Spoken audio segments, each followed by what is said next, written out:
जोहार नमस्कार, मैं हूं रंजीत कुमार और मेरे साथ युवा आदिवासी नेता शशि पन्ना साथ में है, जो विश्व आदिवासी दिवस की तैयारियों में लगे हुए हैं। किस प्रकार की तैयारियां हैं और कैसे आप लोग विश्व आदिवासी दिवस मना रहे हैं? देखिए, 9 अगस्त को विश्व आदिवासी दिवस पूरे विश्व भर में मनाया जाता है। उसी तरह से हम लोग भी अपने राज्य झारखंड में, खासकर रांची में, हम लोग भी विश्व आदिवासी दिवस मना रहे हैं। हम लोग का विश्व आदिवासी दिवस मनाने का स्वरूप अलग है। पिछले बार की तरह इस बार भी हम लोग बाइक रैली के माध्यम से हम लोग विश्व आदिवासी दिवस मना रहे हैं। बाइक रैली आखिर क्यों? बहुत जगह सांस्कृतिक कार्यक्रम हो रहा है, कहीं वर्कशॉप हो रहा है, तो कहीं सेमिनार हो रहा है। हम लोग का बाइक रैली का मेन मकसद यही है कि हम लोग का जो आदिवासियों का जो अधिकार है, जो United Nations declaration of rights of indigenous people है, जो यूनाइटेड नेशन में ये जो ILO कन्वेंशन है 169 जो साइन किया गया था, वो आज तक इस देश में लागू नहीं है। सिर्फ यही नहीं, देश में जितने भी आदिवासी के लिए जो कानून है वो अभी तक पूरी तरह से धरातल पर लागू नहीं है। मैं उदाहरण के रूप में बोलूँगा, CNT एक्ट हुआ, SPT एक्ट हुआ, पेशा कानून, 5th schedule, reservation, 6th schedule, tribal सब प्लान से करोड़ों हज़ारों करोड़ का पैसा आता है आदिवासियों का विकास के लिए। लेकिन ये सभी चीज़ अगर देखेंगे तो धरातल पे कोई भी सही तरीके से काम नहीं कर रहे हैं, और एक तरह से जितना भी कानून है वो एक कागज़ की टुकड़ा की तरह रह गया है। तो हम लोग का जो अधिकार है लगातार छीना जा रहा है, जो हम लोग को संवैधानिक रूप से मिला है वो भी। और दूसरा चीज़ है कि जो हमारा जल जंगल ज़मीन की बात करते हैं, जो यूनाइटेड नेशंस भी बात करते हैं, हमारी सरकार भी बात करती है, केंद्र हो या राज्य सरकार, तो हमारा जल जंगल ज़मीन भी आज आदिवासियों को सुरक्षित नहीं है। आज आए दिन देखिएगा कि आदिवासी का ज़मीन लूटा जा रहा है, CNT एक्ट होते हुए भी, जबकि CNT एक्ट कहता है कि आदिवासी का ज़मीन गैर आदिवासी नहीं ले सकता है। लेकिन आज देखिए क्या हालत है रांची का। मैं दूर जाने नहीं कहूँगा, रांची का उदाहरण देख लीजिए। सारा CNT एक्ट का ज़मीन का उल्लंघन करके बाहर से आकर के लोग कब्जा कर लिए, बस गए। डेमोग्राफिक चेंजेस का एक बहुत बड़ा डिबेट हो रहा है। ये बात बिल्कुल सत्य है कि डेमोग्राफिक चेंजेस राज्य में बहुत तेज़ी से हो रहा है, और आदिवासी का जनसंख्या लगातार मतलब पॉपुलेशन परसेंटेज में घटते जा रहा है। हमारा जनसंख्या नंबर में तो बढ़ रहा है, लेकिन जब पॉपुलेशन रेशियो का हम बात करेंगे तो हम लोग का परसेंटेज में घटते जा रहा है। तो ये दुर्भाग्य वाली बात है, जिसके लिए राज्य का गठन हुआ, जो वही एक आउटनंबर होते जा रहे हैं। तो ये सारा मुद्दा को लेकर के अब हम आदिवासी समाज अब सड़क पे संघर्ष करेंगे। सड़क पे बाइक रैली के माध्यम से हम अपना शक्ति प्रदर्शन करेंगे और हम जागरूक करेंगे कि आदिवासी तो ये जागरूकता रैली होगा आदिवासी समाज के बीच में, या सरकार पे दबाव इसके द्वारा बनाया जाएगा? क्या इसका पर्पस है? देखिए, शक्ति प्रदर्शन भी बोल सकते हैं, और इसे जागरूकता एक तरह से आदिवासी समाज और राज्य में जागरूकता अभियान भी ले सकते हैं। लेकिन हमारा ये मांग है कि हम ये साफ कहना चाहते हैं कि अगर आदिवासी चुप है, इसका मतलब ये नहीं है कि आदिवासी गूंगा है, बहरा है, लंगड़ा है, लूढ़ा है, लड़ नहीं सकता है। हम लड़ेंगे, सड़क पे उतरेंगे, अपना हक अधिकार और छीन के लेंगे। ये जिन मुद्दों की तरफ आप ये बात कर रहे हैं, ये सर्वविदित है, और लगभग इन्हीं मुद्दों के आधार पे हमेशा झारखंड में चुनाव भी होते रहा है और सरकारें जो आती जाती भी रही है, और देखा भी जाएगा। जैसे 24 साल का झारखंड हुआ, तो रघुवर दास को छोड़ के बाकी तो सारे लोग भले अलग पार्टियों के हो, लेकिन सारे आदिवासी ही मुख्यमंत्री रहे, लेकिन फिर भी इन सारी विषय पे काम नहीं कर पाए। इसके पीछे क्या आपको लगता है, क्या वजह हो?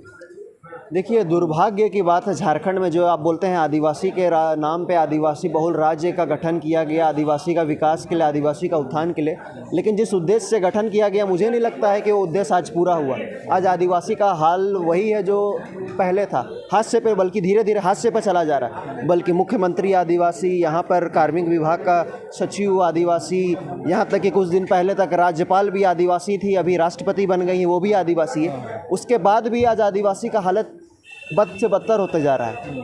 अब मैं एक और उदाहरण देना चाहता हूँ कि ये संयोग है या प्रयोग है पता नहीं, लेकिन जब इस देश में इस देश का राष्ट्रपति एक सिख था, तो सिख के खिलाफ सबसे ज़्यादा अत्याचार होता है, सिख के खिलाफ दंगा होता है। जब इस देश का राष्ट्रपति एक दलित बनता है, तो सबसे ज़्यादा दलित के ऊपर शोषण और अत्याचार और उनके ऊपर हमला होता है। और जब इस देश का राष्ट्रपति आज एक आदिवासी है, तो आज सबसे ज़्यादा शोषण और अत्याचार आदिवासी के हो रहा है। मैं सिर्फ राज्य झारखंड की नहीं बात कर रहा हूँ, मैं वृहद स्तर पे पूरे देश का बात कर रहा हूँ। मणिपुर की घटना देख लीजिए, मध्य प्रदेश में देखिए किस तरह से पेशाब किया जा रहा है आदिवासी का मुंह पे।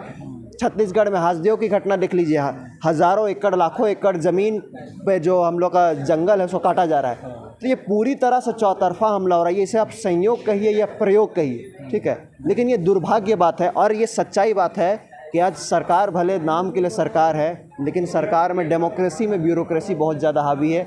जो ब्यूरोक्रेसी जो बाहर से लोग आए हुए हैं वो जैसा चाह रहे हैं वैसा सरकार कोई भी चुनी हुई जनप्रतिनिधि आ रहे उसको नचा रहे हैं। तो ये दुर्भाग्य की बात है। ऐसे ब्यूरोक्रेट्स के ऊपर कंट्रोल बहुत ज़्यादा झारखंड में ज़रूरी है।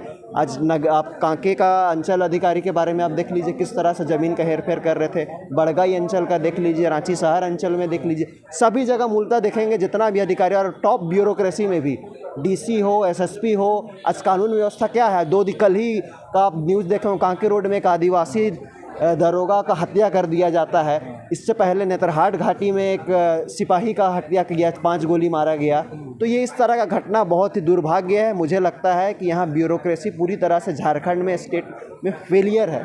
इसको सरकार पे, खासकर हेमंत सोरेन पे लगाम लगाना चाहिए, क्योंकि यहाँ पर पूरी तरह से दलालों के द्वारा कब्जा किया गया है। ज़मीन दलालों के इशारे पे यहाँ पर काम हो रहा है। ये दुर्भाग्य है। राज्य को इस पर कड़ा एक्शन लेना चाहिए, सस्पेंड करना चाहिए, डिसमिस करना चाहिए, तब यहाँ का अधिकारी पे लगाम लग सकता है। नहीं, अगर आपकी हम बातों को अगर मान लेते हैं, कुछ देर के लिए आपकी बातों को सही मान लिया कि ब्यूरोक्रेसी हावी है और वो जो है, जो पॉलिटिशियन है या जो यहाँ सत्ता चला रहे हैं उनको डिक्टेट कर रहे हैं, लेकिन ऐसा क्यों हो जा रहा है? क्योंकि अगर ब्यूरोक्रेसी अगर वो आते हैं तो जो हमारे जो नेता हैं या विधायक हैं या मुख्यमंत्री हैं, लोग लाखों वोट लेकर जीतते हैं और कई लोग काफ़ी अनुभवी लोग हैं, लेकिन फिर भी ब्यूरोक्रेसी अगर हावी हो रही है तो कुछ तो होगी मजबूरी, कुछ तो बात है। क्यों हावी होगी? देखिए यहाँ के नेताओं में, यहाँ के जनप्रतिनिधियों में इच्छा शक्ति की कमी है, पहली बात। दूसरी बात है, बहुत सारे वोट तो आप बोल सकते हैं कि हज़ारों वोट से, लाखों वोट से जीत तो रहे हैं, लेकिन अगर आप देखेंगे कानूनी रूप से कितना समझ है यहाँ का विधायक लोग पे। आज हम 9 अगस्त आदिवासी दिवस की बात करते हैं, 28 सीट है रिजर्व्ड आदिवासी के लिए। 1-2 को छोड़ करके कितना लोग आदिवासी के बारे में सदन में आवाज़ उठाए। अभी हाल फिलहाल में ही मानसून सत्र चल रहा था। मुझे लगता है एकदम नहीं के बराबर है। मुझे लगता है 1-2 में अगर हम उंगली में गिनती करेंगे तो शिल्पी नेहा और कुछ लोग के द्वारा ही आदिवासी अधिकार के बारे में, आदिवासी का मुद्दा को प्रमुखता से रखा जाता है। अन्यथा बाकी सभी द्वारा, किसी भी द्वारा आदिवासी या राज्य के हित में किसी भी तरह का मुद्दा को सही तरह से नहीं रखा।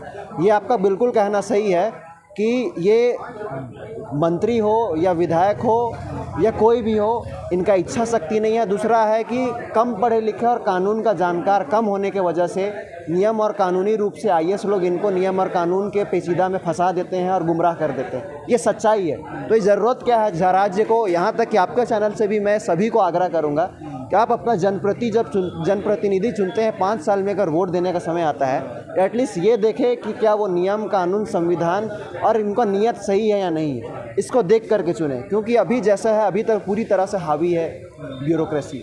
तो हमारा ये दायित्व बनता है कि जब हमको अभी चुनाव पहुंचने वाला है, वोट की ताकत है, आप वोट में ऐसे लोग को चुन के भेजें जो कि ये ब्यूरोक्रेट्स लोग से लड़ सके और अपना हित में कानून बनवा सके। तो राजनीतिक दलों का जो है सिंबल पर ना जाए और बल्कि योग्य लोग का चुनाव हो, कहीं ना कहीं उसमें गलती हो जा रही है। देखिए, राजनीति ऐसा है कि अंकगणित, आंकड़ा और समीकरण का खेल है। आप निर्दलीय उम्मीदवार को देखिएगा, ऐसे हज़ारों निर्दलीय उम्मीदवार उतरते हैं मैदान पे, लेकिन कितना सक्सेस होते हैं? मुश्किल से 1-2 लोग सक्सेस होते हैं। ये और 1-2 में आप सरकार बना नहीं सकते।